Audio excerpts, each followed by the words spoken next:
Ny fampitaona teny Antsonjombe ireo mpino FJKM teto Antananarivo sy ny manodidina. Ny alahady 10 janoary 2024. Niaraka ny vavaka ho an'ny taom-baovao 2024 sy ny taom-piasan'ny filohan'ny FJKM ny pastora Irako Andriamahasoa Ami. Analkisan'ireo mpino tonga nanatrika amin'ny fitaom-pivavahana teny. Hita teny ihany koa ireo mpanao politika, ireo tompona ndraiky mpanjakana sy olom-boatendry maro samihafa eto Madagasikara. Nifantoka kokoa tamin'ny raharaham-pirenena moa ny votoantin'ny toriteny nandritra ny fitaom-pivavahana.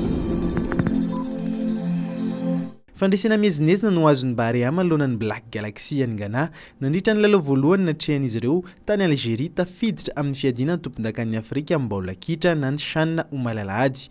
Fandresena tamin'ny isa rono iray.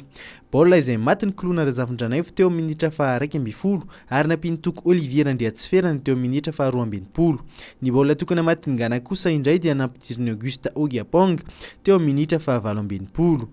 Taorian'ny fandresena azon'ny Barea dia nahazo isa 3 i Madagasikara izay mametraka azy hitarika vonjomaika ao amin'ny vondrona C raha ny filaharana navoakan'ny Confédération Africaine ny baolina kitra.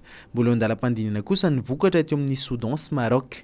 Ity farany izay tsy niakatra kianja. Ady sahala na faharesen'ny Ghana manoloana ny Soudan dia mahatafitany Madagasikara eo amin'ny ampahifadalana raha toa ka tsy miakatra kianja indray i Maroc amin'ny andro faharoa. Mikarakara hetsika fanomezan-drano mandritra ny 3 andro ny komina Antananarivo renivohitra. Ireo mpifaninana ho polisy munisipaly sy mpamonjy vono 900 no nanokatra izany androany teny Anosipatrana. Tafiditra ao anatin'ny dingana amin'ity fifanadinana ity ny fitsiriana ny fahasalaman'ireo mpifaninana ho ny tompon'andraikitra avy eo anivon'ny komina Antananarivo renivohitra.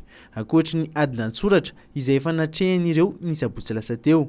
Manentana ny olona 20 ka hatramin'ny 80 taona, milanja 50 kilao no mihoatra ary tsy misy aretina mitaiza ihany koa ny avy amin'ny komina Antananarivo renivohitra Mera no izy sady mahasalama no mamonjy ny hafa.